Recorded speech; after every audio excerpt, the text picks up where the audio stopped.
Inggrisnya fuzzy reasoning. Istilah lainnya adalah approximate reasoning. Ya. Approximate itu pendekatan, ya, pendekatan, mendekati. Ya. Saya menggunakan istilah hampiran, hampiran. Penalaran hampiran ini istilah resmi ya dalam glosarium matematika. Penalaran hampiran itu adalah approximate reasoning atau fuzzy reasoning ya, penalaran kapur. Apa ini penalaran kapur? Penalaran kapur adalah penarikan kesimpulan berdasar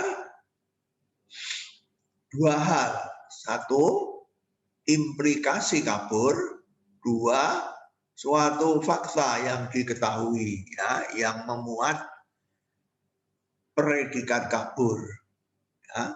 Implikasi kabur kita pelajari minggu yang lalu, ya. Oleh sebab itu, itulah sebabnya mengapa kita belajar implikasi kabur, karena akan dipakai di sini. Ya. Implikasi kabur kita pelajari minggu yang lalu. Ya. Jadi penalaran kabur adalah penarikan kesimpulan berdasarkan dua hal. Satu, implikasi kabur. Implikasi kabur ini biasanya adalah suatu aturan, kaidah, ya. Nanti akan diberi contoh. Dan suatu fakta, ya, yang memuat predikat kabur. Ya. Ini disebut premis, ya. Yang diberikan itu disebut premis. Ya. Lalu dari premis itu kita menarik suatu kesimpulan, ya. Nah, itulah yang disebut penalaran. Ciri-ciri penalaran kabur itu apa?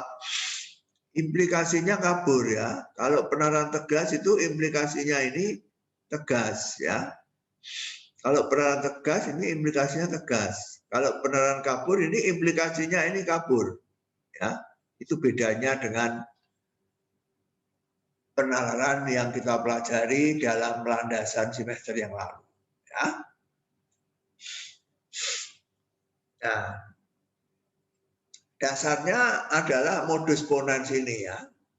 Modus ponens ini. Jadi metodenya tetap modus ponens, yang kita kembangkan itu implikasinya ini, ya. Kalau modus ponens tegas, implikasi tegas, ya, proposisi tegas, kesimpulan tegas. Kalau penalaran kabur, implikasinya kabur, ya, proposisinya ini kabur, ya, kesimpulannya juga kabur, ya, artinya memuat predikat kabur, ya. Nah, kembali ke penalaran tegas, ya, modus ponens, ya, P maka Q dan P maka Q, ya, P maka Q, P maka Q, ya. Ini kita pelajari semester yang lalu, ya, bentuk umum modus ponens, ya. Bila P maka Q, ini P kesimpulan Q, ya. Bila P maka Q, ini P, ya, ini kan P, ya, X adalah A, ini P, Y adalah B, ini Q, ya, ini P, ini Q, ya, ini modus ponens, ya, yang kita pelajari semester yang lalu, di SMA juga sudah ada. Dalam semua matematika yang kamu pelajari selalu menggunakan ini, ya. Seringkali tidak secara sadar. Tapi kalau kamu dalam bukti-bukti itu menyimpulkan sesuatu, biasanya memakai ini, ya. Kamu punya suatu implikasi yang sudah terbukti benar, kamu punya fakta antecedennya ini juga benar, kamu simpulkan, jadi konsekuensinya benar, ya. Kaidah yang pertama ini disebut premis 1, ini premis 2, ini kesimpulan, ya. Premis 1 juga disebut kaidah ya, biasanya berupa kaidah ya, karena jika maka ya, seperti aturan ya. Nah, jadi premis 1 adalah implikasi yang berupa kaidah atau aturan. Premis 2 proposisi yang berupa suatu fakta. Kesimpulan juga proposisi yang disimpulkan dari kedua premis tersebut. Ya, contoh dalam percakapan sehari-hari ya. Premis 1, bila seorang mahasiswa lulus dengan indeks prestasi lebih besar dari 3,5, maka ia dinyatakan lulus dengan ujian. Ya. Ini kaidah ya, kaidah apa ini? Kaidah peraturan akademik perguruan tinggi atau universitas. Ya. Peraturan ya, jika maka. Ya. Nah, lalu ini fakta. Premis 2 adalah fakta. Ada fakta apa? Seorang mahasiswa bernama Linda lulus, IPK-nya 3,75. Ya. Berarti anteseden dari aturan ini benar. Ya. Bila lulus dengan indeks prestasi lebih besar dari 3,5, Linda lulus dengan IPK 3,75. Ini fakta. Premis yang kedua. Jadi kita menyimpulkan Linda dinyatakan lulus dengan pujian. Ya. Nih, Linda dinyatakan lulus dengan pujian, kesimpulannya ya. Jadi ini kita pakai dalam kehidupan sehari-hari, kita juga selalu memakai seperti ini ya. Dalam matematika selalu seperti ini ya. Kalau lihat contoh ini, kita sadar bahwa ini kita pakai setiap hari. Nah, kalau kita membuat kesimpulan, biasanya begini ya.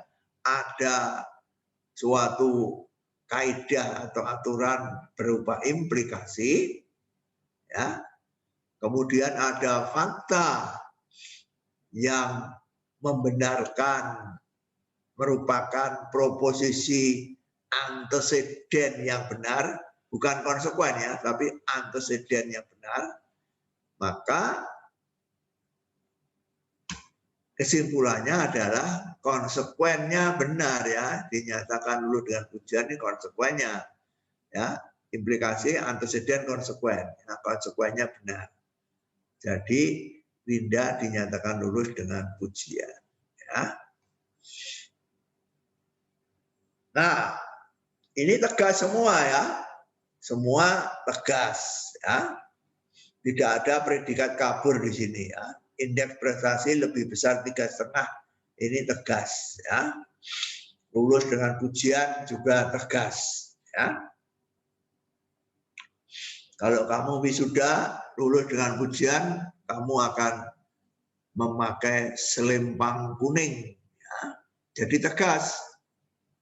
Jika pada waktu wisuda ada sekian ratus mahasiswa yang diwisuda, kita mengetahui dengan tegas, bisa membedakan dengan tegas mana yang dengan pujian, mana yang tidak dengan pujian. Ya, karena dengan pujian itu semua memakai selempang kuning ya. Dan ada tulisannya cum laude. Cum itu artinya dengan, laude itu artinya pujian ya, dengan pujian bahasa Latin ya. Nah, sekarang kita rampatkan ya, penalaran tegas ini sudah kita pelajari semester yang lalu ya, penalaran seperti ini ya. Sudah kita pelajari semester yang lalu. Nah, sekarang kita kembangkan ya, kita rampatkan menjadi penalaran kabur. Ya. Tadi sudah dikatakan ciri-cirinya apa? Premis 1 kabur, premis 2 kabur, kesimpulan kabur. Ya. Contoh, premis 1, bila pakaian kotor maka pencuciannya lama. Premis 2, pakaian agak kotor. kesimpulan pencuciannya agak lama. Ya. Kotor ini kabur ya. Kotor ini kabur. Lama ini juga kabur, predikat kabur. Ya. Kotor itu tidak bisa ditentukan dengan tegas ya. Apakah ini kotor apa tidak kotor? Ya.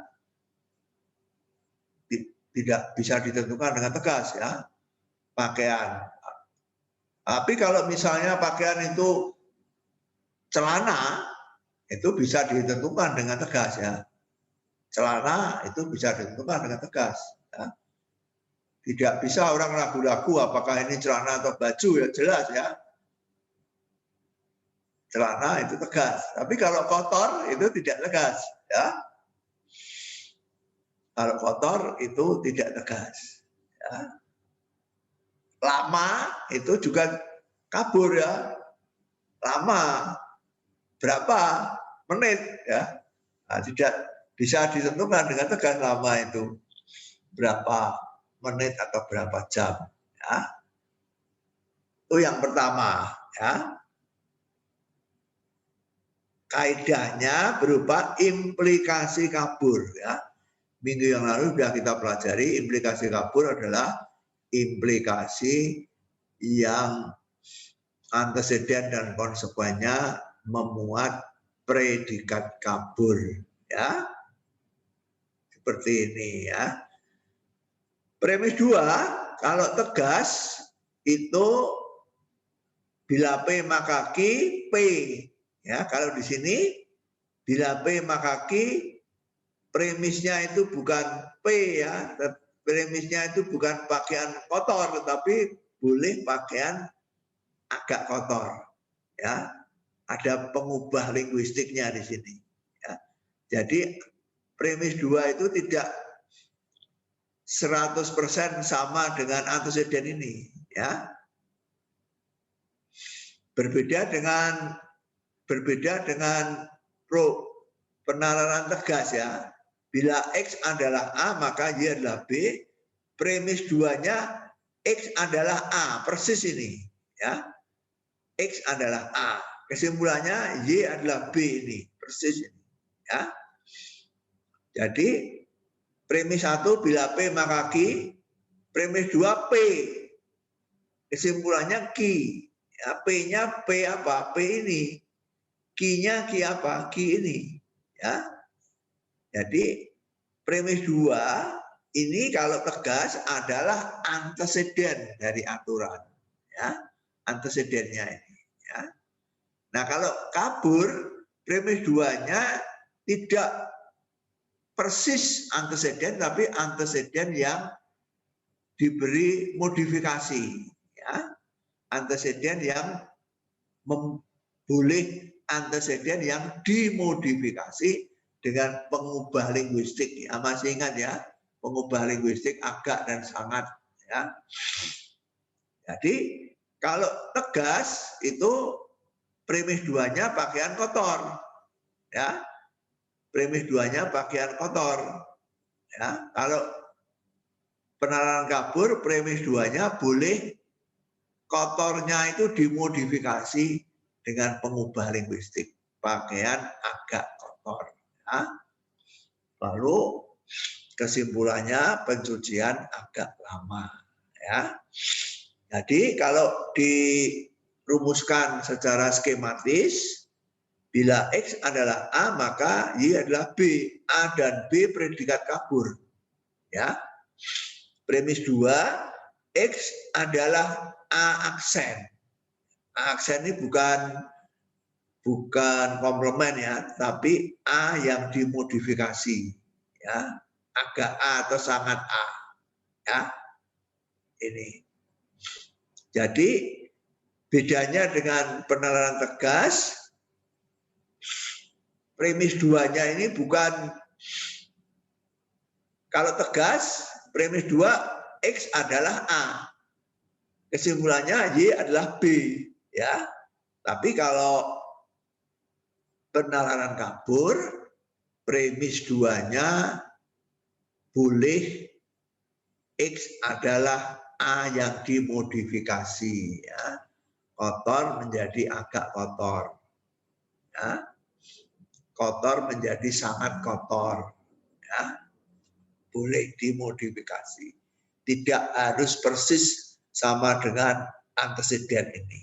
Nah, itu bedanya, ya. Jadi bedanya ada dua, ya, kalau kamu perhatikan, ya.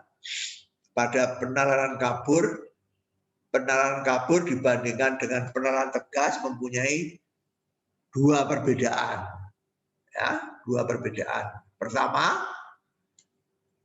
anteseden dan konsekuennya adalah proposisi kabur. Itu perbedaan yang pertama. Ya, kalau tegas, X adalah A tegas, Y adalah B tegas. Kalau kabur, X adalah A-nya boleh predikat kabur. Itu beda yang pertama. Ya, jadi implikasinya implikasi kabur. Ya. Beda yang kedua dari antara penalaran tegas dan kabur adalah premis dua fakta. Ya. Premis dua fakta tidak harus sama dengan anteseden dari kaidah, tapi boleh anteseden yang predikatnya dimodifikasi, ya. Predikatnya diubah dengan pengubah linguistik, ya. Itu dua perbedaan, ya, dari antara penalaran tegas dengan penalaran kabur, ya. Nah, kalau penalaran tegas itu disebut modus ponens, penalaran kabur seperti ini disebut modus ponens rapat, ya. Penalaran tegas itu disebut modus ponens, penalaran kabur disebut modus ponens rapat, ya. Bahasa Inggrisnya generalized modus ponens, ya. Modus ponens yang dibuat lebih umum, ya. Oke. Nah, ini skemanya. Skema penalarannya seperti ini, ya. Nah, sekarang persoalannya adalah bagaimana memperoleh kesimpulan tersebut secara absah, secara valid, ya. Nah, kalau penalaran tegas itu kesimpulannya jelas Y adalah B, ya. Jadi kalau premis satunya bila X adalah A maka Y adalah B, premis duanya adalah anteseden, X adalah A, kesimpulannya tidak usah dicari-cari, ya. Kesimpulannya ada di konsekuen, Y adalah B, selesai, ya. Jadi asal premis duanya ini adalah anteseden, kesimpulannya adalah konsekuen, ya. Jadi tidak usah dicari-cari lagi, ya. Langsung disimpulkan jadi Y adalah B, ya. Nah, kalau penalaran kabur atau modus ponens rapat itu tidak sesimpel itu, ya, karena premis duanya adalah X adalah A aksen, ya. Ini tidak persis sama dengan A, ya. Ini A yang dimodifikasi. Jadi kesimpulannya Y adalah B aksen. Persoalannya adalah bagaimana kita mencari B aksen ini, ya, karena tidak sama dengan B, ya. Kalau tegas kan kesimpulannya Y adalah B, selesai, ya. Kalau kabur Y adalah B aksen, ya, tidak persis sama dengan B. B yang bagaimana nih kesimpulan ini? Itu pertanyaannya, ya. Kalau A-nya itu kita modifikasi, kesimpulannya B yang bagaimana ini? Y adalah B yang bagaimana, ya. Nah, saya tulis di sini persoalannya adalah bagaimana memperoleh kesimpulan tersebut secara valid sesuai dengan aturan logika, ya.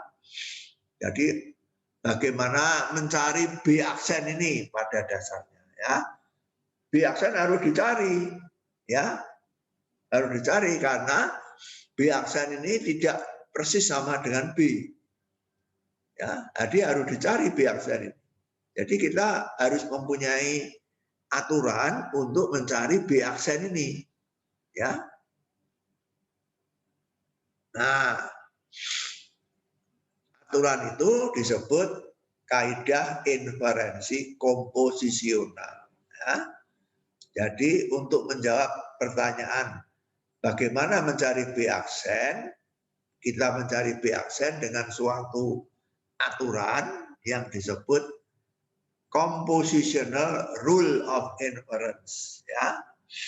Inferensi itu sama dengan penalaran ya.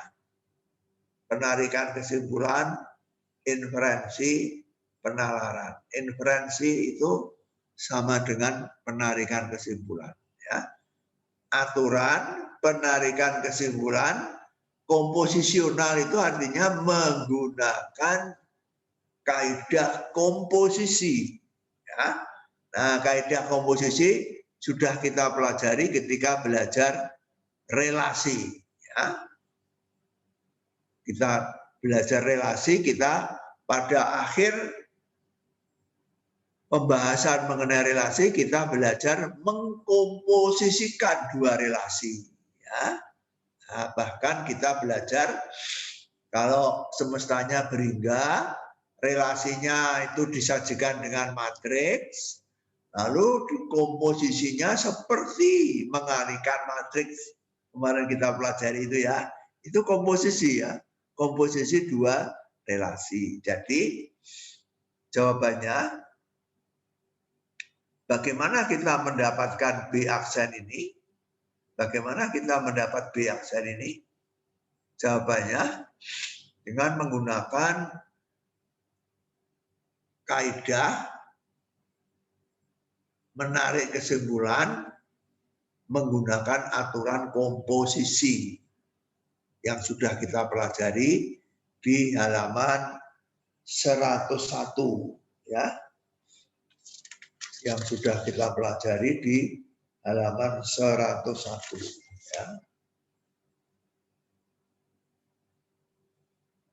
Nah, apa itu kaidah inferensi komposisional?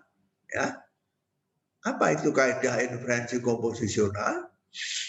Nah, kita lompat ya. Ini yang saya bahas berikutnya ini adalah motivasi ya. Motivasi dari mana asal usulnya kaidah ini ya. Ini bisa kita lompati ya. Kita langsung ke kaidahnya saja. Ini motivasi ya untuk menjelaskan dari mana asal usulnya kaidah penarikan kesimpulan ini ya. Kita langsung ke kaidahnya pada halaman 156 ya. Nah, inilah kaidah aturan komposisional itu seperti ini ya. Kaidah inferensi komposisional ya, seperti ini kaidahnya ya.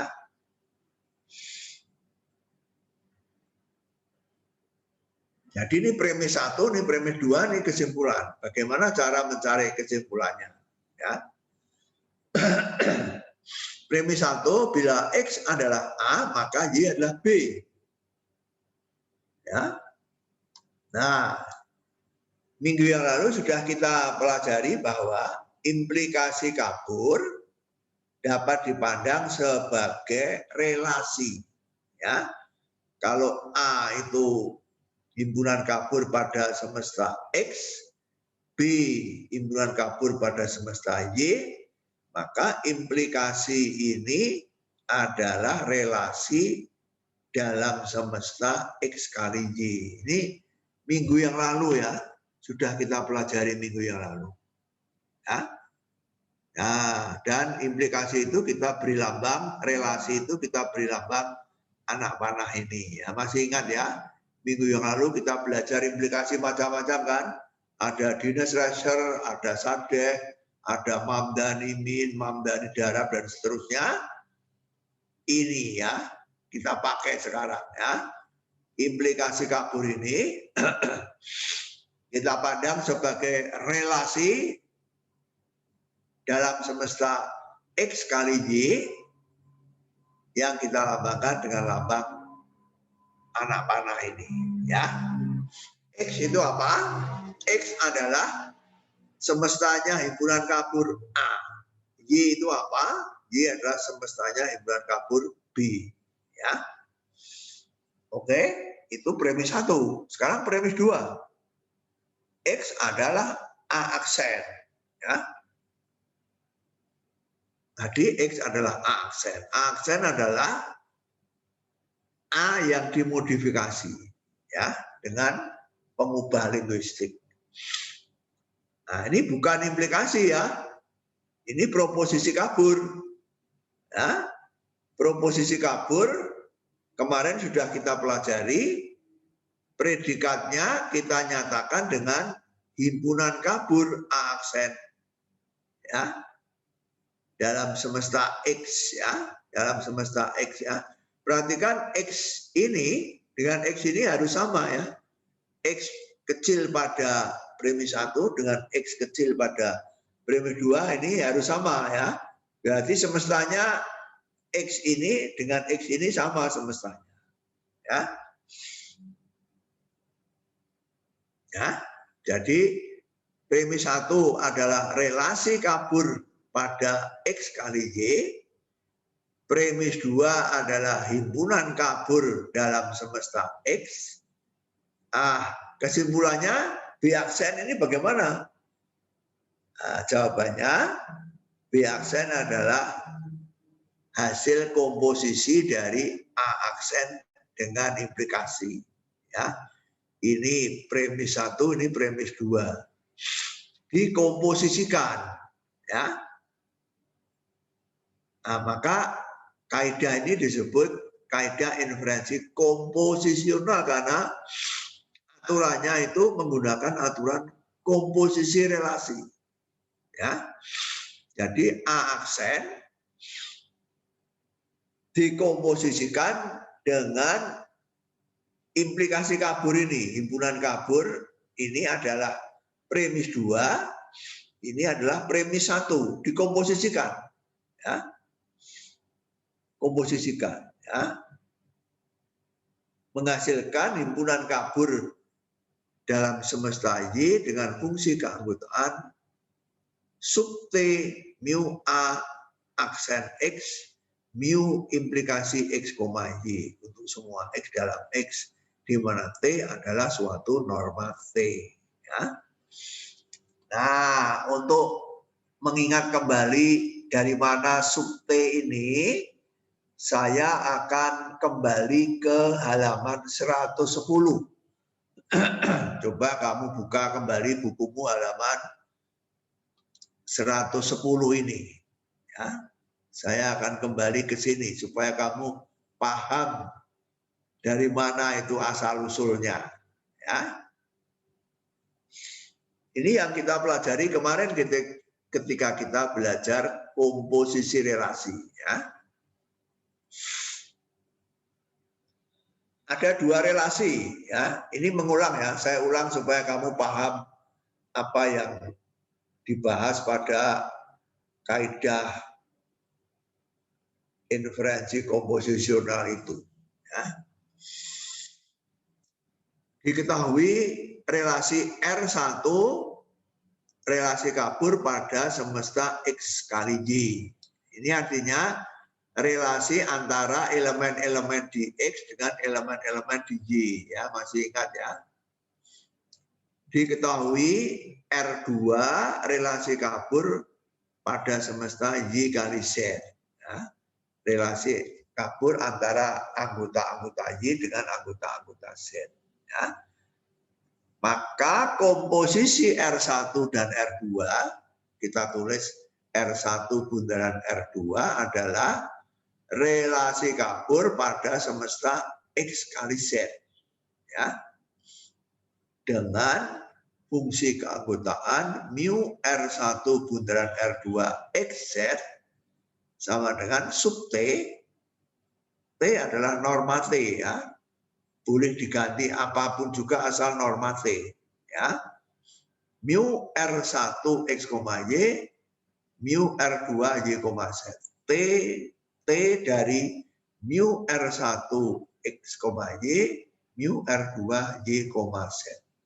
Ya. Nah, perhatikan bahwa syarat dapat dikomposisikan, dua relasi dapat dikomposisikan adalah ini ya. Ini X kali Y, ini Y kali Z, ya. Jadi harus sama itu Y-nya, ya. Kalau X kali Y dengan U kali V tidak bisa dikomposisikan, ya. Jadi harus R1 itu adalah relasi kapur X kali Y, R2 relasi kapur Y kali Z, ya. Kemudian hasil komposisinya ini hanya mengulang ya, ini bukan barang baru nih ya. Mengulang yang kemarin sudah kita pelajari ya. R2 adalah relasi kapur dari antara anggota-anggota X dengan anggota-anggota Z, ya. Sudah kita lihat kemarin ya. Jadi syaratnya ini harus sama ya. Kalau ini tidak sama, tidak bisa dikomposisikan, ya.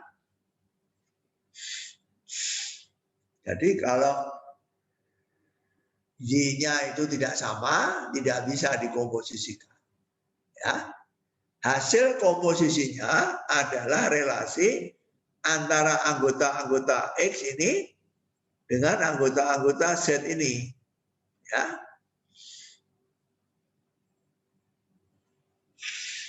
Nah,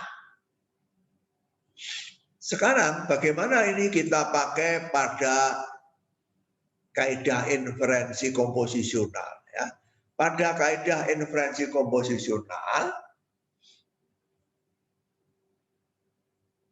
kita membuat yang lebih spesifik di mana X ini boleh kita hilangkan, ya. Jadi kita mempunyai relasi kabur R1, ini bukan relasi kabur tapi himpunan kabur ya, adalah semestanya adalah Y. Ya, ini kalau semestanya ada hanya satu, ini bukan relasi ya, tapi himpunan kabur, ya. Himpunan kabur. Kalau semestanya X kali Y itu relasi. Kalau semestanya hanya X saja, itu disebut himpunan kabur ya, seperti yang sudah kita pelajari ya. Jadi kalau R1 itu himpunan kabur,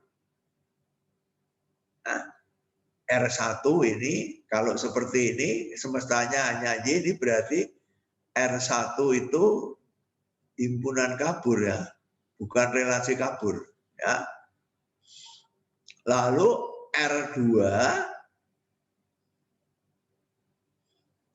relasi kabur pada semesta Y kali Z, ya. Nah, kalau ini adalah relasi kabur, ya. Relasi kabur. Karena semestanya Y kali Z. Jadi relasi antara anggota-anggota Y dengan anggota-anggota Z. Ya, kalau ini bukan relasi ya, karena hanya satu semestanya. Jadi ini adalah himpunan kabur. Himpunan kabur dalam semesta Y, ya. Masih ingat enggak? Dengan fungsi keanggotaan tertentu, ya. Jadi kalau kita lihat fungsi keanggotaannya, fungsi keanggotaan R1 itu adalah mu R1Y, ya. fungsi keanggotaan dari R2 itu adalah mu R2 Y, Z ya. Y anggota Y, Z anggota Z ya. Mengerti ya? Jadi ini adalah himpunan kabur ya. Ini himpunan kabur namanya. Ini relasi kabur ya. Ini himpunan kabur kalau ininya variabelnya hanya satu nih. Himpunan kabur dalam semesta Y ya. Nah, kalau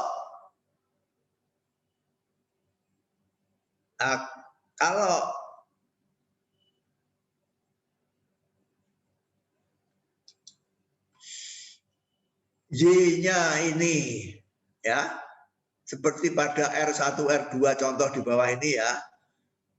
Kalau Y-nya ini sama dengan Y-nya ini, maka dua ini bisa dikomposisikan. Ya. Dua ini bisa dikomposisikan, ya. Bagaimana komposisinya? Ya. R1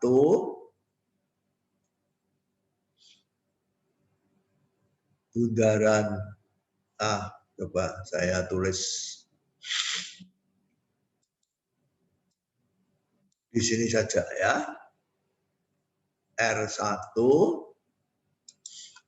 seperti di bawah, seperti ini ya, R1 bundaran R2 di sini, R1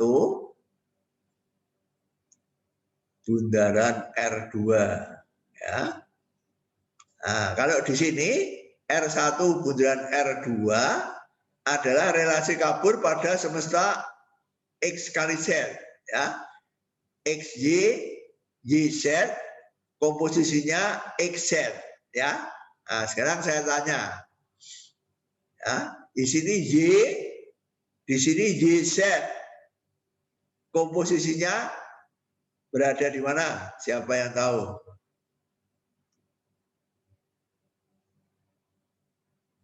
Sekali lagi, kalau di bawah ini R1 X kali Y, R2 Y kali Z, komposisinya R1 bundaran R2 berada di X kali Z. Ya, X kali Z. Nah, sekarang ini R1 himpunan kabur pada semesta Y, R2 Y kali Z, komposisinya R1 komposisi R2 berada di semesta mana? Siapa yang tahu? Jawab. Z. Betul, berada di semesta Z. Ya. Berarti komposisinya adalah himpunan kabur. Ya. Karena semestanya hanya satu. Ya. Jadi komposisinya adalah himpunan kabur. Ya. Jadi kalau saya tulis di sini, mu R1 komposisi R2 itu adalah begini ya. Jadi himpunan kabur ya. Himpunan kabur di Z ya. Himpunan kabur di Z. Jadi mu R1 bundaran R2 Z ya. Berarti berbeda dengan ini ya. Nah, tapi rumusnya sama ya. Saya tulis di sini mu R1 bundaran R2 Z ya. Ini saya tulis di sini ya. Ini. Ya. Saya lanjutkan di sini. Mu R1 bundaran R2 Z sama dengan rumusnya tetap seperti ini ya, sub T ya. Sub primum dari T. T apa? T mu R1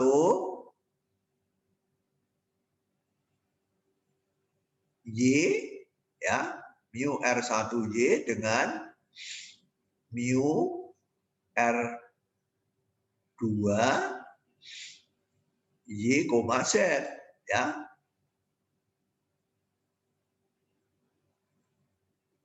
Y dengan Y, Z, ya. Di mana Y-nya berlaku untuk semua Y di dalam semesta Y besar, ya. Jadi rumusnya tetap seperti ini ya. Hanya tidak ada X di sini ya. X-nya tidak ada ya. X-nya tidak ada. Ini hanya Y saja ya. Jadi X-nya tidak ada, ini juga tidak ada, berarti mu R1 R2 Z sama dengan sub T mu R1 Y mu R2 Y, Z. Y-nya kamu jalankan di seluruh semesta Y besar. Kamu cari T-nya. T-nya terserah ya. Mau minimum bisa, mau darat bisa, mau lainnya juga bisa. Ya. Nah, itu akan menghasilkan himpunan kabur. Ya. Jadi ini tidak lain daripada, ini bukan relasi kabur ya, ini adalah himpunan kabur dalam semesta Z. Ya. Jadi kalau himpunan kabur dikomposisikan dengan relasi kabur, hasilnya adalah himpunan kabur ya. Berarti ini adalah himpunan kabur, ini adalah himpunan kabur, ini adalah relasi kabur. Himpunan kabur dikomposisikan dengan relasi kabur, hasilnya adalah himpunan kabur. Ya. Himpunan kabur, komposisi relasi kabur sama dengan himpunan kabur. Ya. Jadi kesimpulan dari diskusi ini bukan barang baru ya. Ini hanya kejadian khusus saja di mana R1-nya adalah himpunan kabur pada Y ya, bukan pada X. X-nya hilang ya, kita hilangkan X-nya ya. Jadi kesimpulan dari pembicaraan ini adalah himpunan kabur, komposisi relasi kabur sama dengan himpunan kabur. Ya. Himpunan kabur dikomposisikan dengan relasi kabur, bisa asal syaratnya dipenuhi ya. Syaratnya apa tadi? Syaratnya adalah Y ini harus sama dengan Y ini. Itu syaratnya ya. Seperti pada komposisi R1 dengan R2, Y ini harus sama dengan Y ini. Nah, kalau kamu mau mengkomposisikan himpunan kabur dengan relasi kabur, himpunan kabur Y pada semesta Y dikomposisikan dengan relasi kabur pada semesta Y kali Z. Ya. Jadi syaratnya ini harus dipenuhi. Ya. Syaratnya ini harus dipenuhi. Jadi kalau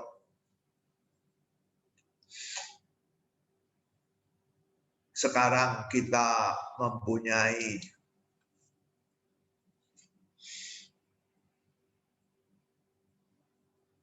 A, aksen adalah himpunan kabur pada semesta X, ya. Kemudian ini adalah relasi kabur pada semesta X kali Y, ya.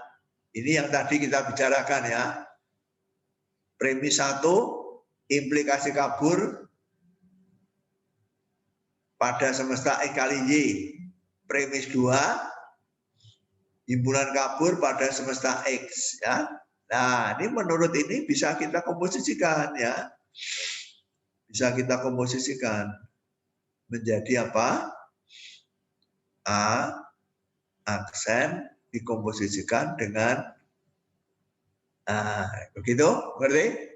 Ya, ini R boleh bisa atau tidak bisa karena ini X-nya ini sama dengan X-nya ini ya. Seperti di atasnya ya. X-nya ini harus sama dengan X-nya ini ya. Kalau tidak sama tidak bisa dikomposisikan ya. Ini menjadi komposisi ini menjadi ya himpunan kabur dikomposisikan dengan relasi kabur, hasilnya himpunan kabur. Himpunan kabur di mana? Tadi ini himpunan kabur di mana? Semestanya Y. Y ya, semesta Y ya, semesta ini ya. Mengerti? Nah, dengan fungsi keanggotaan mu A.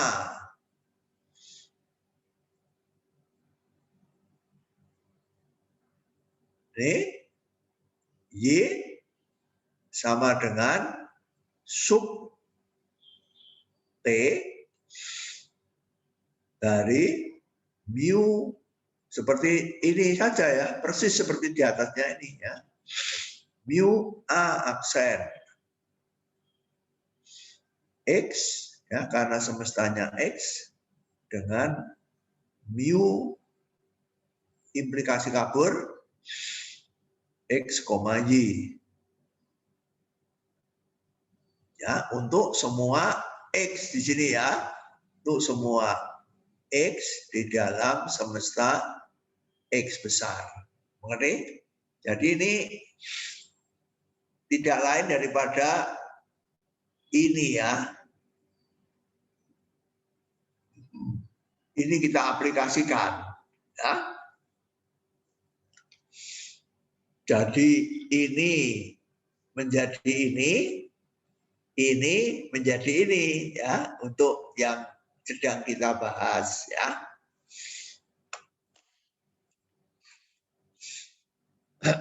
Jadi inilah yang kita pelajari pada halaman 156 ya. Kalau kamu kembali ke halaman 156 kamu akan mendapatkan ini ya. Nah, ini saya jelaskan di sini saya jelaskan ini asal usulnya dari mana ya. Dari halaman 101 ya. Jadi kalau halaman 156 itu hanya saya tunjukkan begitu saja. Sekarang saya jelaskan dari mana itu asal usulnya. Asal usulnya halaman 101 ya. Adalah komposisi dua relasi kabur. Tapi komposisi dua relasi kabur itu juga bisa dilaksanakan untuk komposisi himpunan kabur dengan relasi kabur ya, asal Y-nya ini sama dengan Y-nya ini ya. Syaratnya sama dengan syarat komposisi relasi kabur ya. Jadi yang ada di 101 ini menjadi ini kalau R1-nya himpunan kabur. Nah, ini menjadi ini kalau R1-nya adalah A aksen, ya, dan R2-nya adalah implikasi kabur ini. Ya, bisa karena ini X sama, ya. Ini Y, di sini ini X sama ya. Jadi komposisinya adalah himpunan kabur pada semesta Y. Ini ya, dengan fungsi keanggotaan mu A aksen komposisi implikasi kabur ini sama dengan sub T mu AX dengan mu X, Y. Ya. Ada pertanyaan?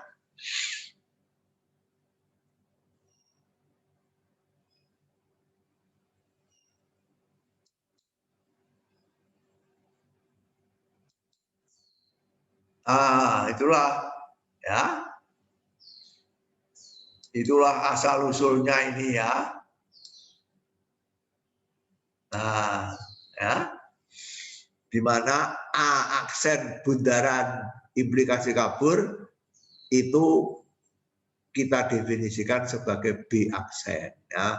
Jadi kesimpulan B aksen itu kita peroleh dari mengkomposisikan premis 2 dengan premis 1.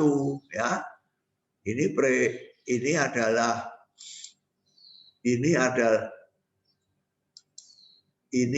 premis 2.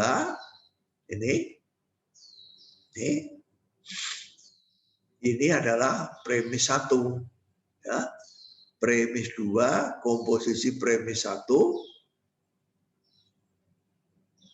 itu menghasilkan B aksen. B aksen itu apa?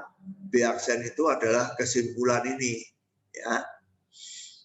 Kesimpulannya, jadi kalau kita mempunyai implikasi kabur ini dan premis 2 adalah himpunan kabur ini, bagaimana mencari kesimpulannya B aksen ini?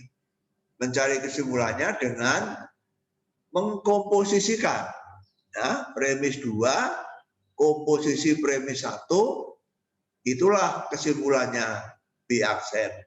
Ya. Maka aturan ini disebut aturan penarikan kesimpulan komposisional karena menggunakan komposisi relasi. Ya.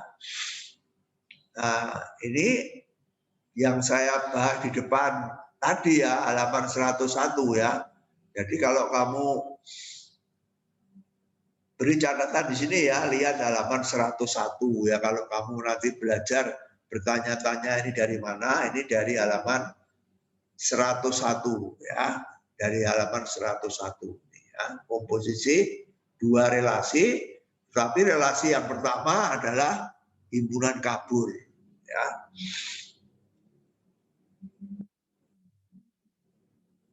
Nah, ini yang saya jelaskan pada halaman 101 tadi ya. Bisa dikomposisikan, bisa karena X ini sama dengan X ini ya. X ini dengan X ini sama ya.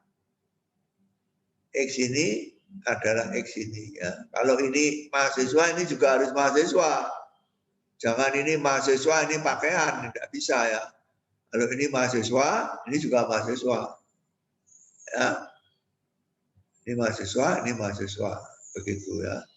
Kalau ini pakaian, ini juga pakaian, sama ya.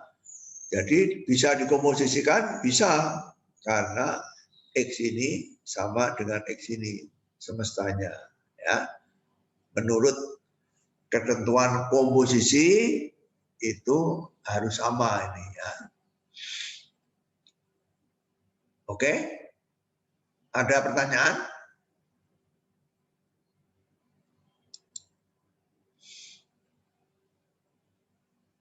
Nah,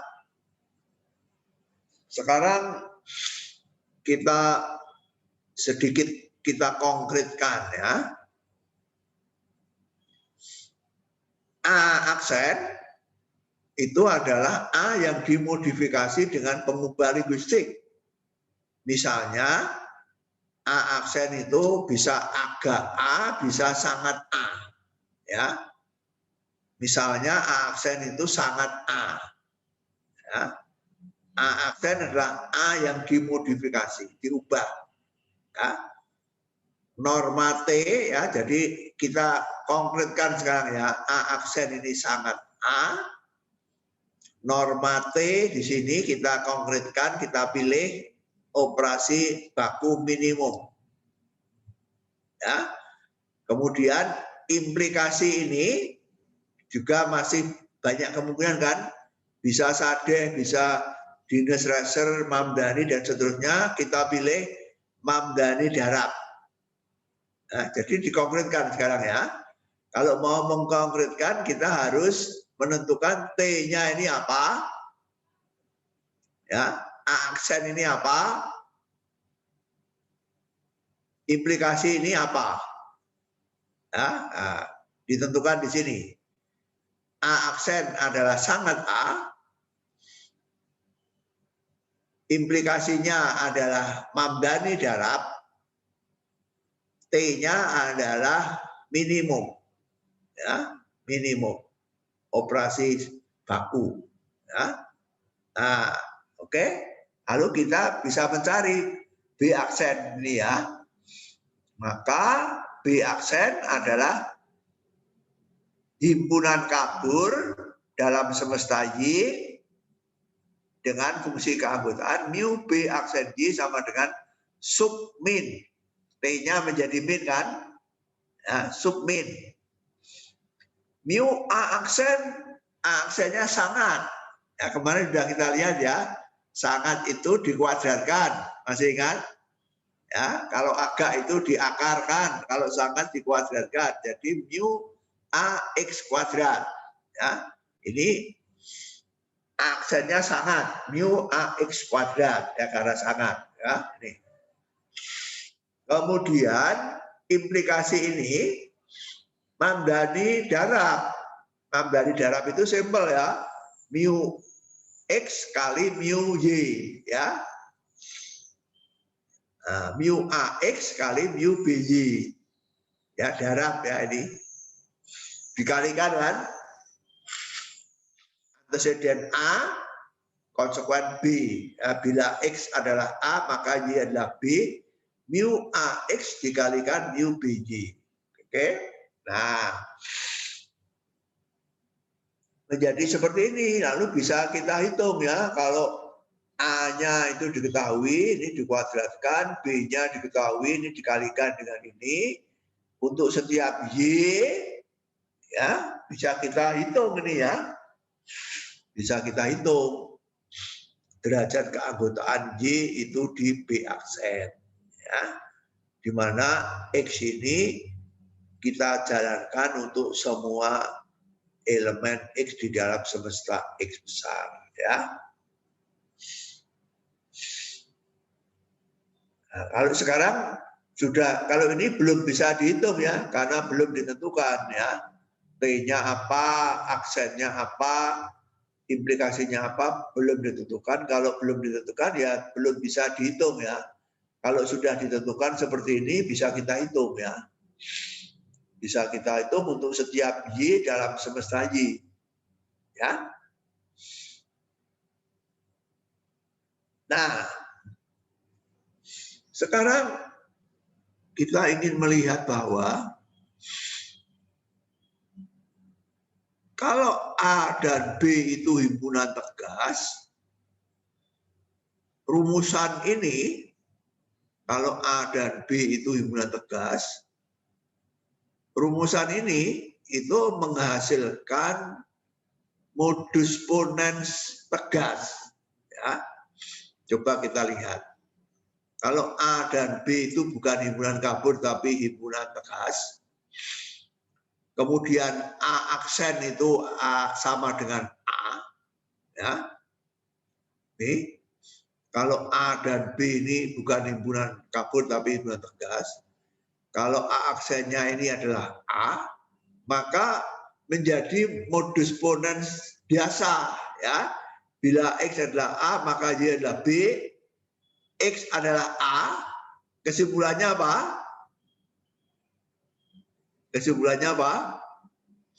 Ini tegas. Bila X adalah A, maka Y adalah B. Tegas. X adalah A. A aksen dengan A. X adalah A. Kesimpulannya apa? Kesimpulannya apa? Y adalah B. Y adalah B. Itu adalah modus ponens tegas yang kita pelajari semester yang lalu. Ya, Y adalah B kan. Nah, jadi B aksen sama dengan B kan. Nah, itu bisa diterangkan di sini ya. Kalau A dan B adalah tegas, A aksen itu adalah A, maka ini mu B aksen Y sama dengan sub min mu A X kuadrat AX kali A. Karena A aksen sama dengan A, maka ini menjadi mu AX, bukan kuadrat ya. Kalau A aksen sama dengan A, maka ini menjadi mu AX. Ya. Tidak dikuadratkan, ya, karena aksen sama dengan A. Mu AX, koma mu AX kali mu BY. Nah, coba kita hitung ini ya, sekarang ya. Sekarang kita hitung. A ini tegas, ya. A tegas, B tegas, ya. Kalau tegas itu kan nilainya antara 0 dan 1 saja kan. Ya. Nah, sekarang saya tanya, mu A X dengan mu AX kali mu BY, kalau dicari minimumnya ketemunya apa? Minimum itu yang lebih kecil ya. Antara ini dengan ini. Perkalian ini dengan ini. Kecil mana?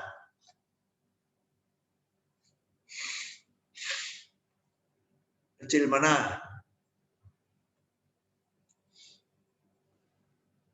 Ini nilainya kalau tegas hanya 1,0 ya. Ini juga 1,0.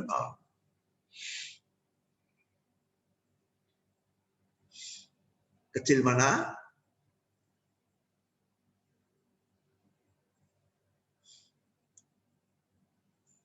Misalkan mu AX 1 ya. Mu AX 1 ya. Berarti ini 1 ya.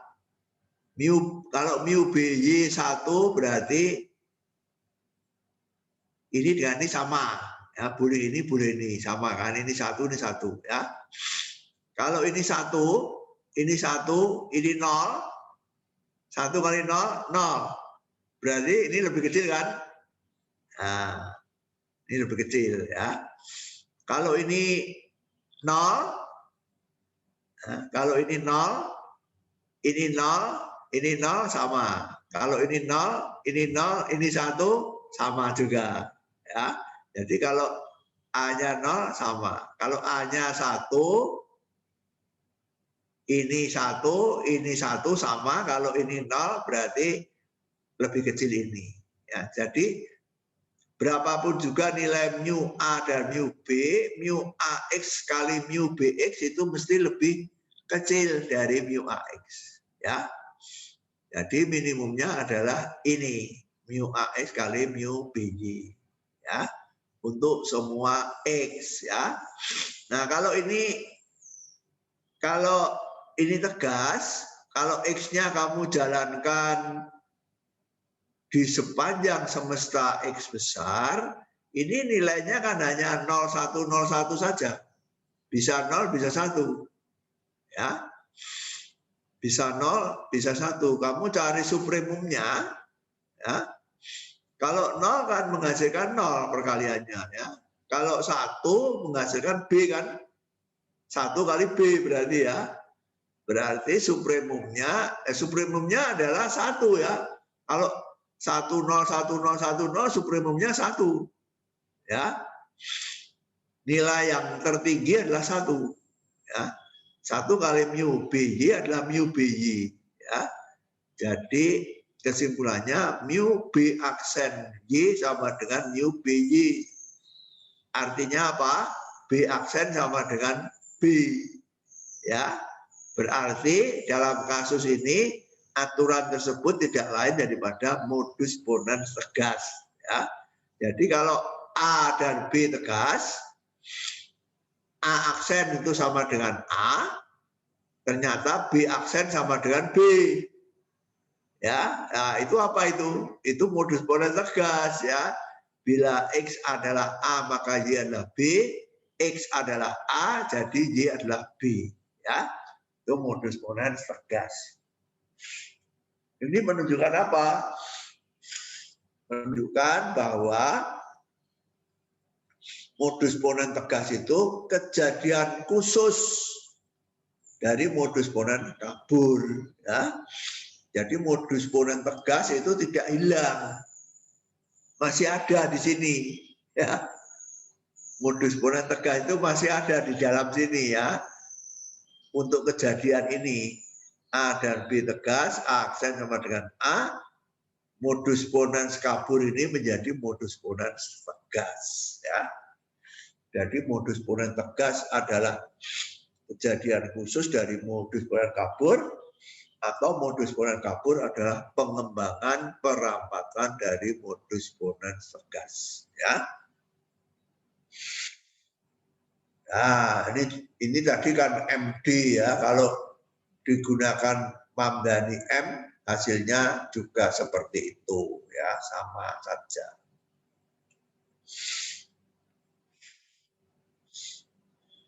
Oke.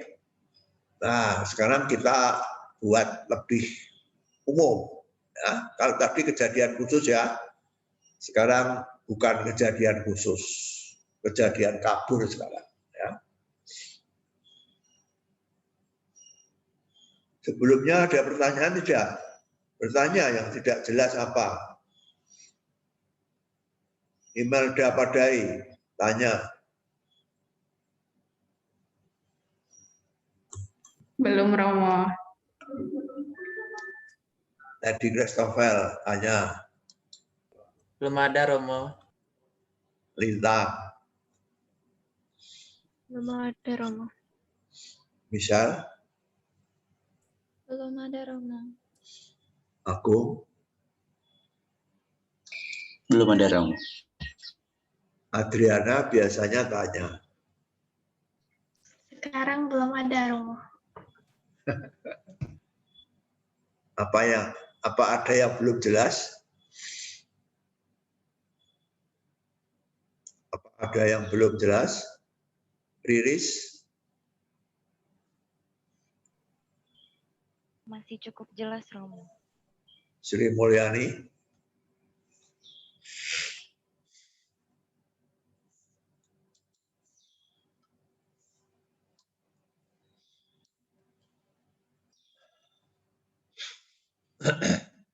Oke. Sekarang kita lanjutkan, tapi bukan keadaan yang tegas ya, masih kabur sekarang. Nah, misalkan predikat kabur A aksen dikaitkan dengan himpunan kabur A aksen. Ya. Norma T pada sub T tadi kita ambil minimum. Ya. Implikasinya kita ambil Mamdani min. Ya, kalau tadi Mamdani darab, sekarang Mamdani min. Ya. Jadi 3 itu yang harus kita tentukan ya. A aksen itu kita kaitkan dengan himpunan kabur A aksen. Norma T-nya kita ambil minimum. Implikasi itu kaidah yang pertama ya.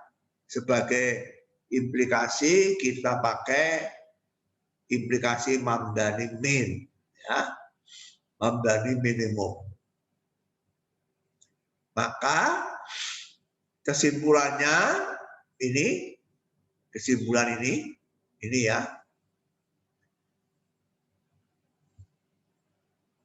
T-nya minimum, A aksen, himpunan kabur A aksen. Implikasinya Mamdani minimum. Maka ini menjadi apa? Ya. Ini menjadi mu B aksen Y sama dengan submin. Ya, T-nya menjadi minimum ya. Mu A aksen X, lalu ini Mamdani min ya. Ini implikasi kan, ini premis 2, ini premis 1. Premis 1-nya implikasi Mamdani min. Jadi minimum mu AX dengan mu BY. Ya. Nah, begitu. Ini ada min, ini ada min. Ya. Tidak usah 2 kali ya. Cukup 1 kali saja, ya. Ini min dari ini dengan ini, ya. Minimum dari ini dengan minimum dari ini sama saja dengan minimum dari ini ini, 3 ini ya. Karena ini juga minimum ya. Jadi minimum dari ini ya. Minimum dari ini ya. Lalu supremum. Supremumnya ini hanya untuk X ya. Hanya untuk X. Nah, padahal yang ada X itu hanya 2 ini. Ini tidak ada X-nya. Ya. Ini ada X-nya, ini ada X-nya. Ya. Jadi supremum itu hanya dikenakan di sini saja, ya, hanya dikenakan di sini saja supremum minimum dari 2 ini ya. Ini tidak ada X-nya soalnya, jadi supremum untuk semua X ya, minimum ini dengan ini dengan ini. Nah ini dikeluarkan ya, karena ini ada X-nya. Tapi kalau ini dikeluarkan, harus ada min di sini karena ini minimum ya. Minimum dari ini dengan ini. Ya. Jadi kalau ini dikeluarkan ya tetap harus dicari minimumnya. Minimum dari supremum minimum ini ada X-nya, mu A aksen X dengan mu AX, koma mu BY ya. Jadi minimum dari apa? Minimum dari supremum ini, coba saya beri tanda ya. Supremum ini, ya. Jadi supremum ini hanya kita kenakan pada 2 ini yang ada X-nya ya, karena supremum ini adalah supremum dari semua X ya. Jadi hanya dikenakan di sini saja ya. Supremum minimum dari 2 ini. Ini kita keluarkan, tetapi karena ini adalah minimum dari ini dan ini, berarti masih harus dicari minimumnya dengan ini ya. Minimum dari supremum minimum ini dengan ini. Jadi minimum ini adalah minimum dari apa dengan apa? Dari ini dengan ini. Ya. Minimum ini karena ini tadi dikeluarkan, padahal ini kan dikenai operasi minimum. Jadi kalau ini dikeluarkan, masih harus dicari, masih harus dikerjain operasi minimum ya. Jadi minimum dari supremum ini dengan ini ya. Jadi kalau kamu tanya ini minimum apa dengan apa? Minimum ini dengan ini ya. Jadi kalau kita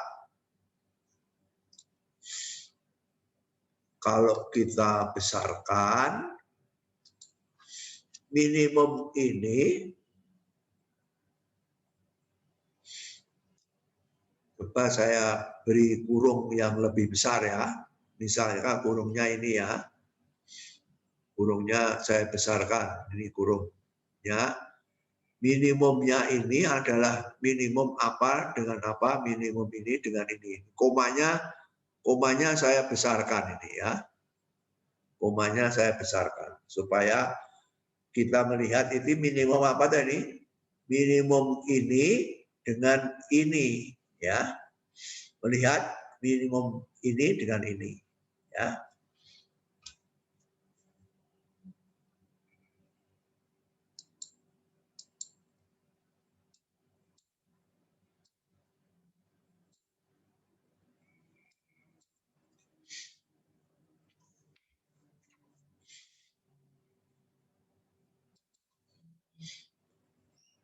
Minimum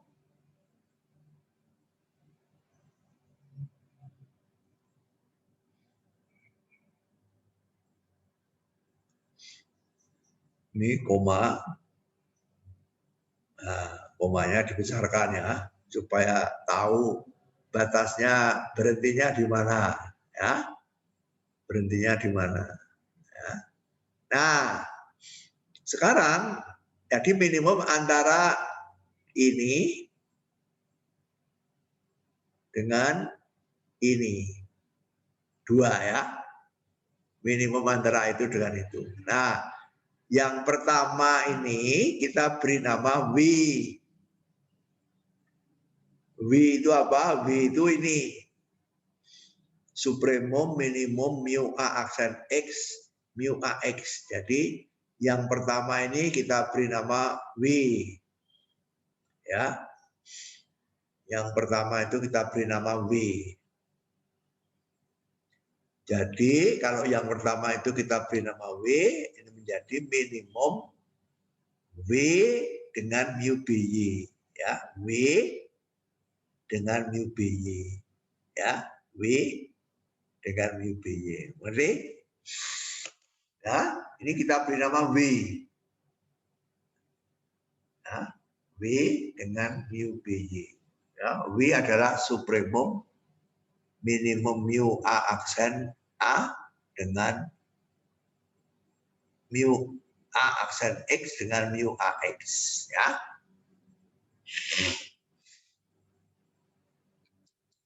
Nah, sekarang kalau kita menggunakan operasi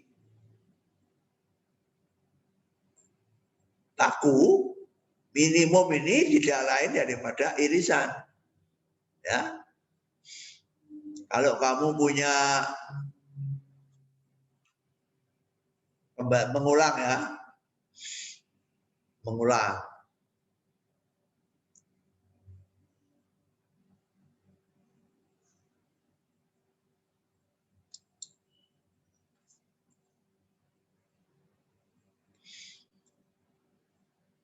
Kalau kamu punya himpunan kabur A dan himpunan kabur B,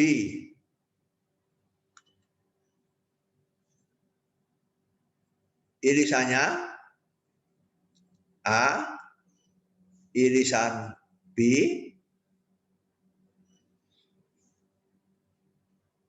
dengan definisi apa? Masih ingat? Mu A irisan B, semestanya X ya. Semestanya X.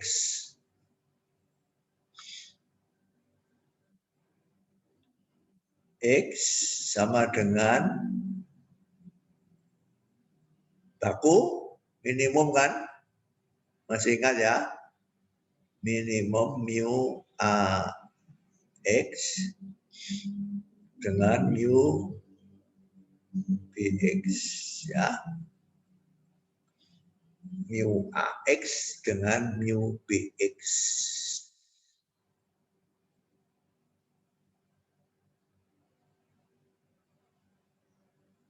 Nah,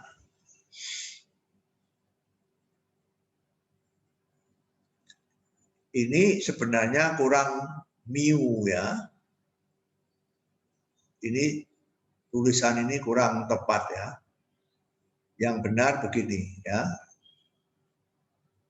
Sama dengan supremum.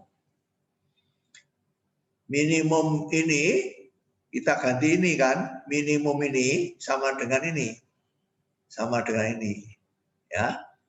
Jadi minimum itu sama dengan ini supremum dari semua X di dalam X. Dari mu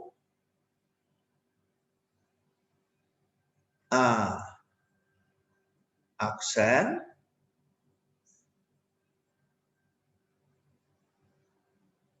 irisan A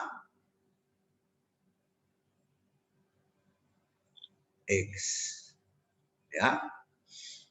Jadi supremum dari ini. Supremum dari ini. Jadi ini tulisan ini kurang lengkap ya, kurang mu ini ya tulisan ini. Karena minimum mu AX dengan mu BX adalah mu A irisan BX ya. Jadi minimum mu A aksen X dengan mu AX sama dengan mu A aksen irisan AX. Ya.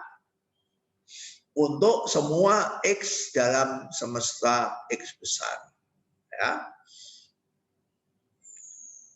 Nah,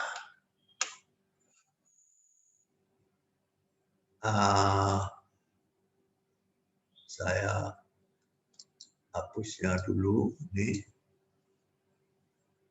Jadi W sama dengan ini, ya.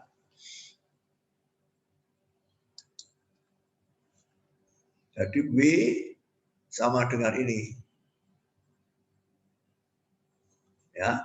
W sama dengan supremum dari mu A aksen AX untuk semua X. Ya. Nah, ini disebut derajat keserasian. Ya. Bahasa Inggrisnya adalah degree of compatibility, ya. Derajat keserasian antara A dengan A aksen, ya. Derajat keserasian antara A dengan A aksen, ya. A adalah predikat kabur dari premis 1 kaidah, A aksen adalah predikat kabur dari fakta premis 2. Ya. Nah, nanti akan kita lihat di bawah ini ya, bahwa ini seperti membandingkan antara A dengan A aksen.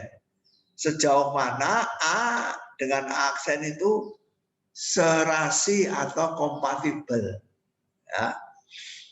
Ini adalah kaidah, ini adalah fakta. Ya, sejauh mana fakta yang diberikan itu kompatibel atau serasi atau cocok dengan kaidahnya, gitu ya. Nanti akan semakin jelas di bawah ini ya. Jadi keserasian antara predikat A aksen dengan A. A aksen adalah fakta 2. Premis 2, A adalah premis 1, ya, antecedent.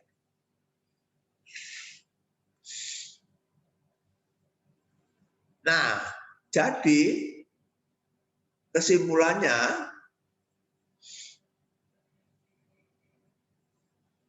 ini saya hapus dulu ya.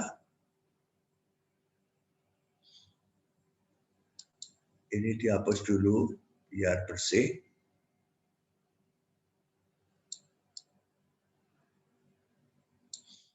Jadi kesimpulannya,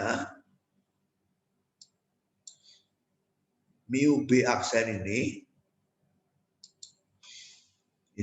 saya tulis ulang sekarang, mu kesimpulan B aksen ini ya, Y sama dengan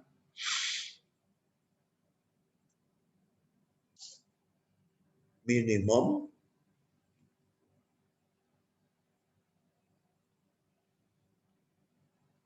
dari B dengan mu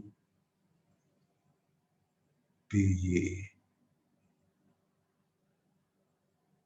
Ya, ini sama dengan ini. Ya, jadi mu B aksen sama dengan minimum W, ini sama dengan ini. Ya.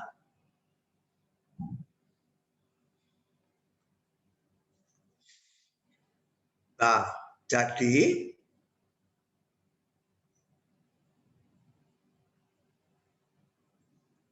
kesimpulan dari penarikan kesimpulan tersebut adalah diperoleh dengan mencari minimum dari W dengan mu BY. Ya. Jadi prosedurnya untuk memperoleh kesimpulan B aksen tersebut, pertama-tama kita menentukan W, ya, menentukan W dulu, ya. W dulu kita cari, W yaitu derajat keserasian W ini, ya. Apa ini W? Supremum dari irisan, ya. Supremum dari irisan, ya. A aksen dengan A. Supremum dari semua derajat keanggotaan irisan. A aksen dengan A. Ya, irisan. Supremum dari derajat keanggotaan irisan. Himpunan kabur A aksen dengan A. Itu W. Ya. Nah, setelah ketemu W, kemudian kita cari minimumnya antara W dengan ini, dengan B, ya. W dengan B. Nah, karena minimum itu adalah irisan, sama saja dengan mencari irisan W, ya.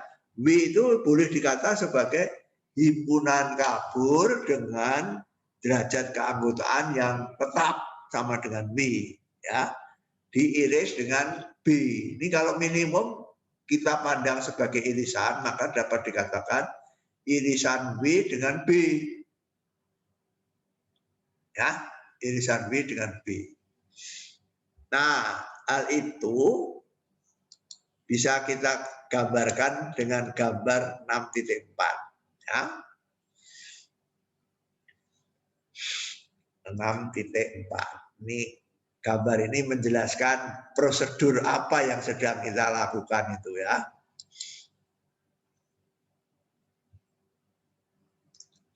Jadi saya tulis ulang di sini, ya. Satu, premis 1.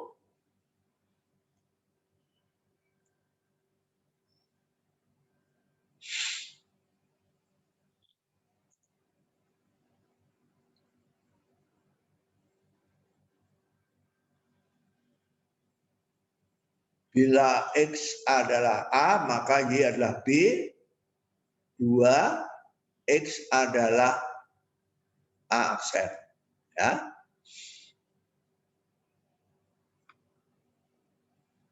Kaidah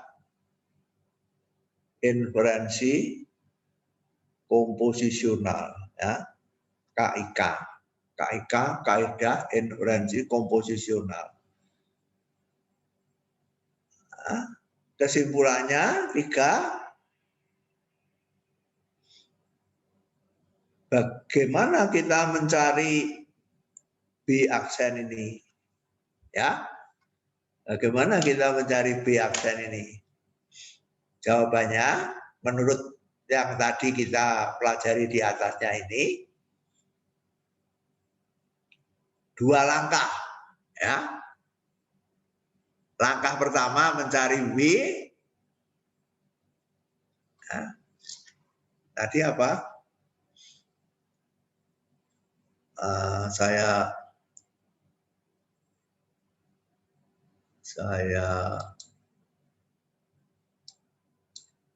B aksen di mana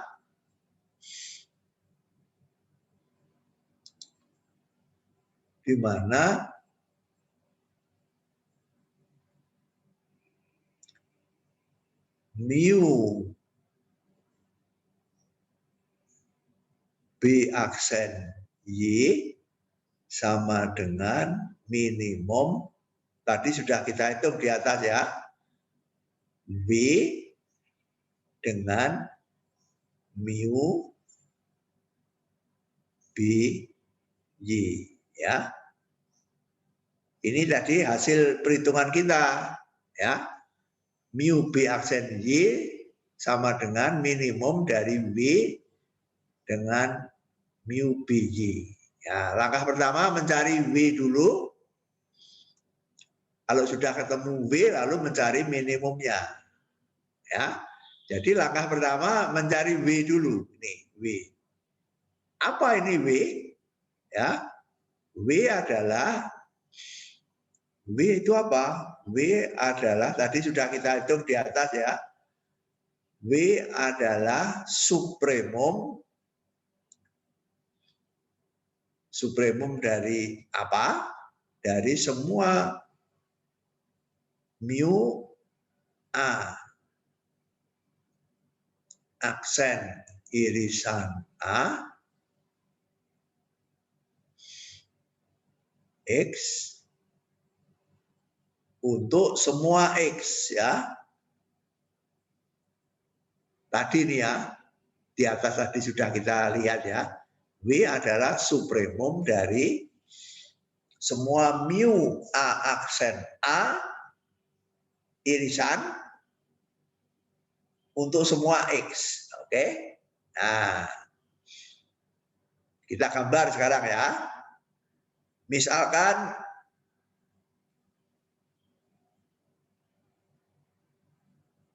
himpunan kabur A ini dari apa? A ini adalah premis 1 ya. Itu adalah ini. Ini grafiknya ini ya. Grafiknya ini. A aksen ini misalkan ya. Grafiknya ini. Ini A. Ini A aksen ya. A ini apa? A ini adalah bila X adalah A, maka Y adalah B. Ya. A ini apa? A ini apa? A ini adalah bila X adalah A, maka Y adalah B. Nih, B-nya di sini ya. Ini semesta X, ini semesta Y. Bila X adalah A, maka Y adalah B. Ya. A predikat kabur A dikaitkan dengan himpunan kabur A dalam semesta X. Predikat kabur B dikaitkan dengan himpunan kabur B dalam semesta Y. Ini himpunan kabur A, ini himpunan kabur B, itu adalah premis 1. Premis 2 apa? Premis 2 adalah X adalah A aksen, ya kan? Nah, X-nya sama, jadi semestanya sama, ya. A aksen dikaitkan dengan himpunan kabur A aksen dalam semesta X yang sama ya. Tadi sudah saya katakan ya, kalau X-nya mahasiswa, ya X pada premis 2 juga mahasiswa. Jadi semestanya sama.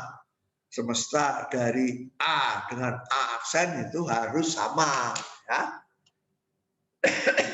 Nah, bagaimana mencari W? Mencari W adalah dengan mencari supremum dari derajat keanggotaan irisan. Ya. Nah, irisan itu apa? Irisan itu minimum ya. Mana irisannya? Irisannya ada di mana? Siapa yang tahu? Irisannya ada di mana? Di bawah garis W. Ya, ini kan irisannya. Yang merah itu ya. Irisannya ada di mana? Irisannya ada di sini. Betul? Ya. Irisannya minimum tadi ya. Irisan ini kan dari minimum tadi kan. Minimum dari mu AX dengan mu A aksen X. Grafiknya adalah yang merah ini. Ya. Nah, grafiknya adalah yang merah ini. Ya. Nah,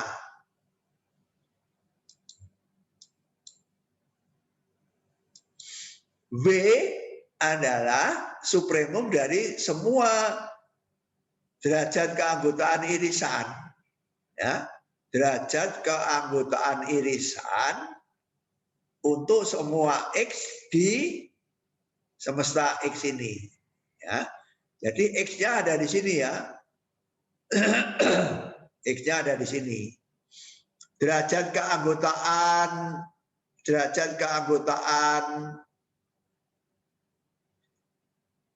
himpunan derajat keanggotaan irisan itu ada di mana? Siapa yang tahu? Himpunan derajat keanggotaan dari irisan. Derajat keanggotaan dari irisan berada di mana? Berada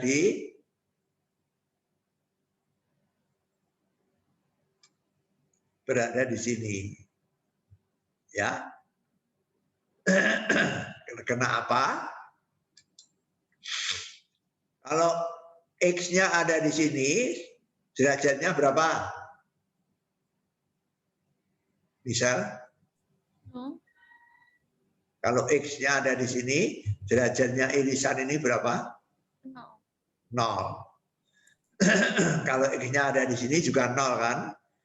Kalau X-nya ada di sini, di daerah tengah-tengah ini, kalau X-nya sekian, derajatnya sekian.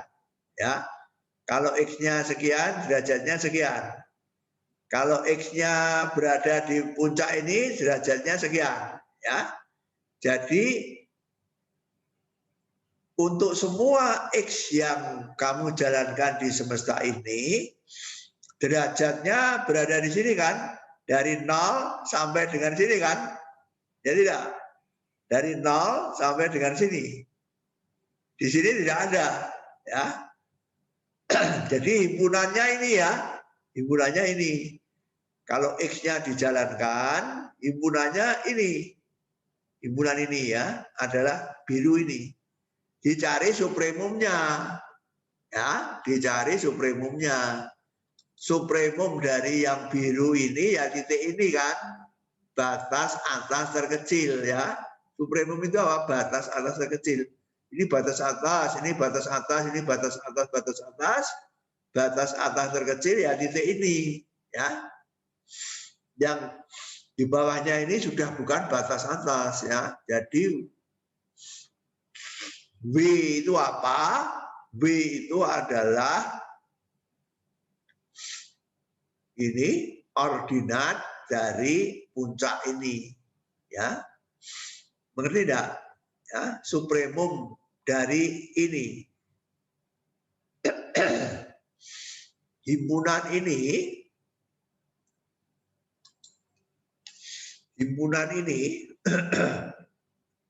himpunan yang diberi kurung kurawal ini, himpunan ini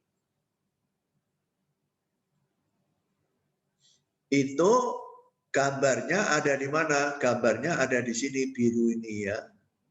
Nah, begitu. Himpunan mu A aksen irisan AX itu ada di mana? Ada di sini karena ini derajat keanggotaan itu nilainya antara 0 sampai 1 kan, berada di sini ya. Dicari supremumnya. Nah, supremumnya ya titik ini ya. Ini titik supremumnya. Mengerti? Itu W. Oke? W. Jadi langkah pertama mencari W. Langkah kedua mencari minimum W dengan mu BE, BY ya. B-nya ada di sini ya.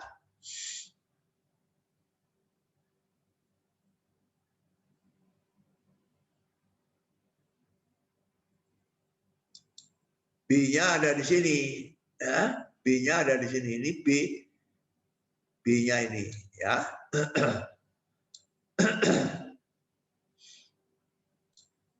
B-nya ini. Grafiknya ya.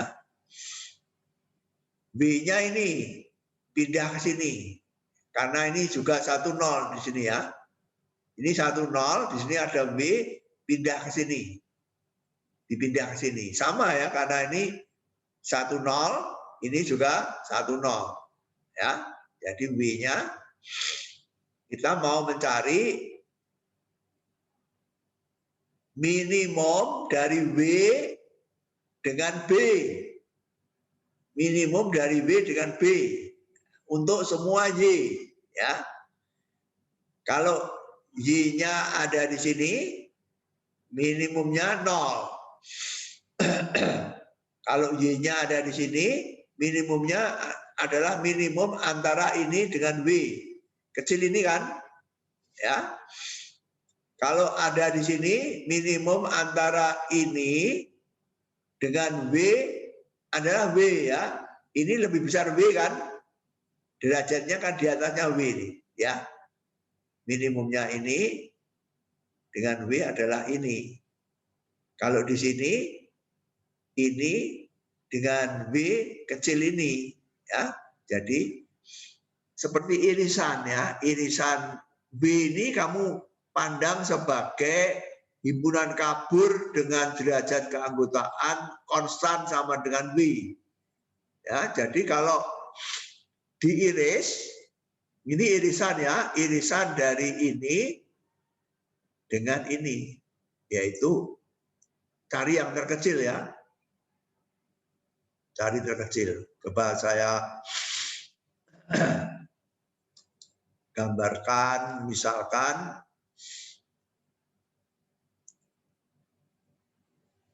ini ada himpunan kabur, ya, himpunan kabur B, ya. Lalu ada himpunan kabur lagi yang konstan, ya, himpunan kabur yang derajatnya sama dengan W, ya, misalkan mu A X sama dengan W. Selalu W. Untuk X berapapun juga W. Misalkan W itu 0,7. 0,7 terus ya. Nah, sekarang irisan ya.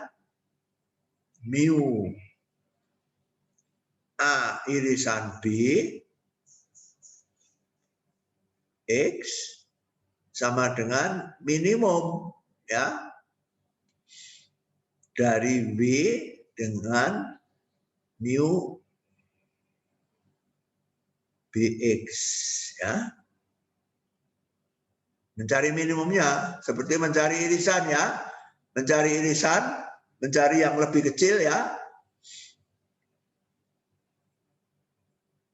Ini dengan ini kecil ini ya. Ini dengan ini kecil ini ya. Ini dengan ini kecil ini.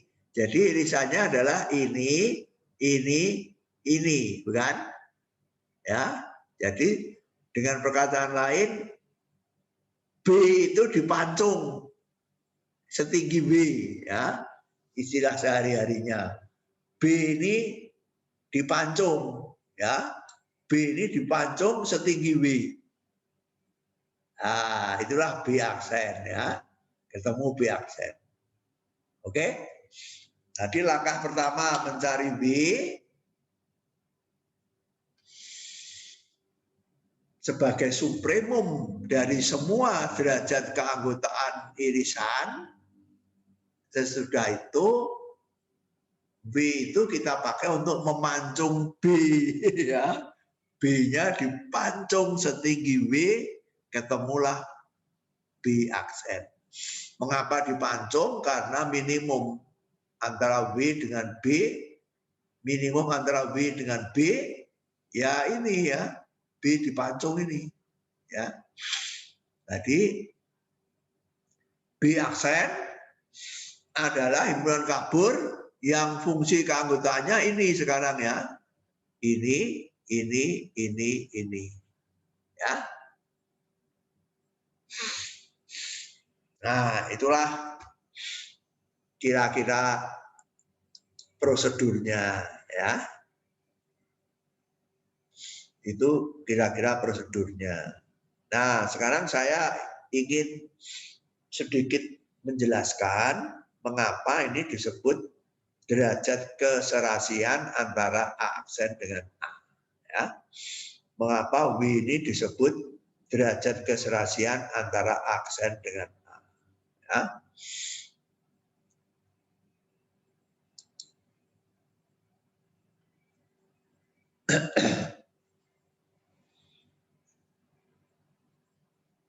Nah,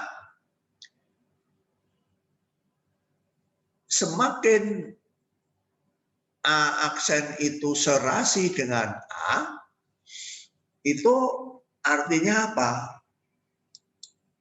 Ya. A aksen, A itu kaidah ya, jadi A itu praktis tidak berubah ya. A itu kaidah. Bila X adalah A, maka Y adalah B. Jadi A itu praktis tidak berubah. Yang berubah itu ini ya, A aksen. Ini fakta ya. A aksen ini bisa sangat, bisa agak ya, bisa A. Kalau ini sama dengan A berarti berimpit. Ya. Sekarang saya tanya,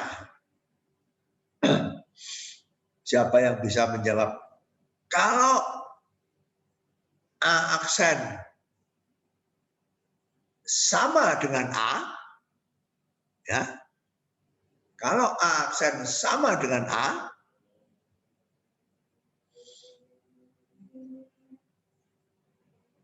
sebelumnya akan saya lengkapi dulu gambar ini ya.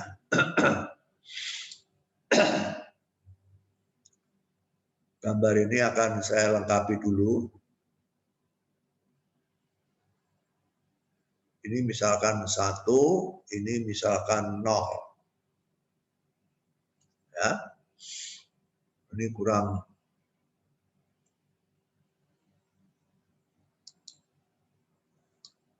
lurus.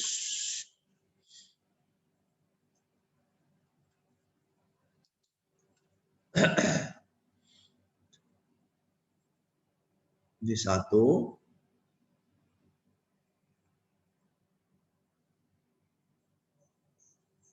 Ya. Sekarang saya tanya, kalau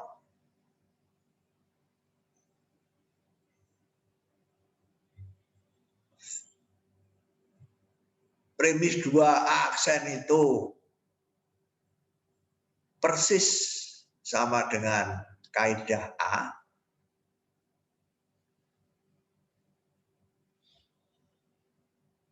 W-nya berapa? Jawab. 1. 1, betul ya. 1 ya. Ingat, W itu nilainya antara 0 dengan 1 ya. Karena W itu berada di sini ya. W itu berada di sini.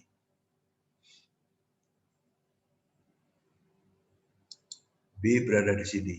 Jadi W itu nilainya terkecil 1, terkecil 0, terbesar 1 ya. Kapan W sama dengan 1? Kalau A dengan A aksen itu berimpit ya. Kalau A aksen itu sama dengan A, ya, irisannya kan sama dengan A kan? Irisannya sama dengan A. Lalu himpunan derajat keanggotaannya dari 0 sampai 1. Ya. Lalu supremumnya adalah 1. Ya. Jadi W-nya 1. Nah, kalau A aksen sama dengan A, itu berarti A aksen itu serasi sekali dengan A ya. Serasi sekali dengan A. Nah, semakin A-nya itu tidak serasi dengan A aksen ya. Contoh. Nah, kalau A aksen itu semakin tidak serasi berarti grafiknya semakin menjauhi A ya. Grafiknya semakin menjauhi A ya. Coba saya gambar di sini ya. Kecil ya. Ini A ya. Kalau begini A aksennya itu W-nya ada di sini. Ya, ini satunya ada di sini, nolnya ada di sini. Kalau berimpit itu serasi sekali, ya, antara A aksen dengan A. Tidak serasi itu kalau A aksennya itu semakin menjauhi A, ya. Kalau A aksennya di sini, itu W-nya ada di sini. Turun kan? Ya. Nah, sekarang kalau ini A aksennya ada di sini. Kalau A aksennya ini, A-nya ini, A aksennya ini, W-nya berapa? 0. 0, ya, W-nya 0. Melihat ya. Jadi semakin A aksen itu menjauhi A, derajatnya semakin kecil. Semakin A aksen itu berimpact dengan A, derajatnya semakin besar. Nah, oleh karena itu maka disebut derajat keserasian itu ya. Ini disebut derajat keserasian. Semakin serasi A aksen dengan A, derajatnya ini semakin tinggi. Ya. Semakin tidak serasi, derajatnya semakin mendekati 0. Ya. Jadi A aksen itu serasi 100% dengan A kalau berimpit ya sama dengan A. Ya, kalau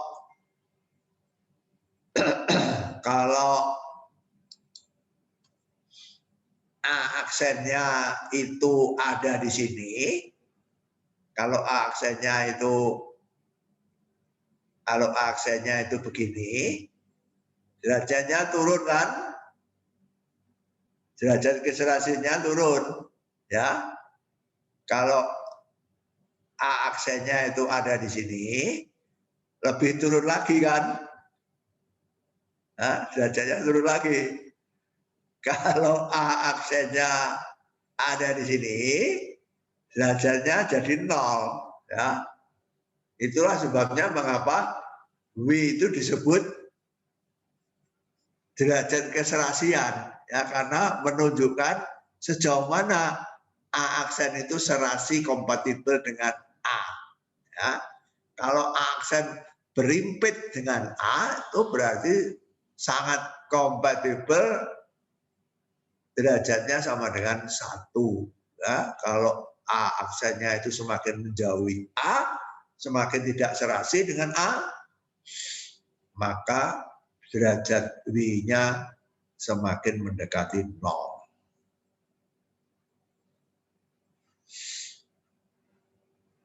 Ya, nah itu sedikit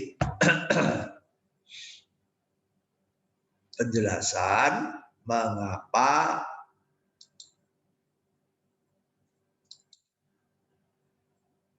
W itu disebut derajat keserasian. Ya, sekarang menjadi jelas kan mengapa W ini disebut derajat keserasian, karena semakin A itu cocok dengan A aksen, derajatnya semakin tinggi. Semakin A aksen itu tidak cocok dengan A, W-nya derajatnya semakin rendah. Ya. Oke? Minggu depan kuliah terakhir, kita akan merampatkan lagi ya. Premis 1 sekarang hanya 1 ya. Minggu depan akan kita perluas. Premis 1-nya ada M2 ya. Ini faktanya tetap, ini kesimpulannya tetap. Premis 1 yang tadi kita bahas itu kita kembangkan tidak hanya 1 tapi M2 ya. Kemudian antecedennya tidak hanya 1 tapi N2 ya. X1, X2, X3, Xn ya.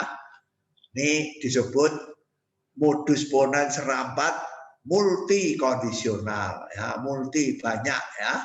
Kondisionalnya ini ya, implikasinya ini.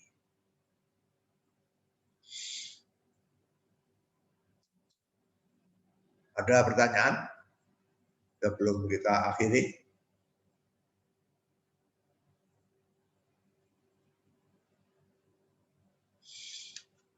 Nah, sesudah modus ponens rapat multikondisional, lalu akhirnya aplikasi. Ya, aplikasinya itu yang dibahas di buku ini adalah sistem kendali atau sistem kontrol. Ya. Bagaimana menggunakan modus ponens serampat multikondisional itu untuk mengontrol suatu proses. Ya. Contoh yang kita pakai dalam hidup sehari-hari adalah mesin cuci dan AC, ya, air conditioning. Itu semua kalau kamu beli mesin cuci, di sana ada tulisannya Basic Logic Control FLC, ya. Di sana itu logika kabur dipakai untuk mengontrol atau mengendalikan proses pencucian menggunakan mesin tersebut. Ya. Itu akan kita pelajari pada bagian terakhir dari kuliah ini. Oke, cukup sekian hari ini. Bisa kita akhiri. Terima kasih atas perhatiannya. Selamat pagi, terima kasih. Terima kasih Romo. Terima kasih Romo. Ya, terima kasih semuanya. Terima kasih Romo. Terima kasih semuanya.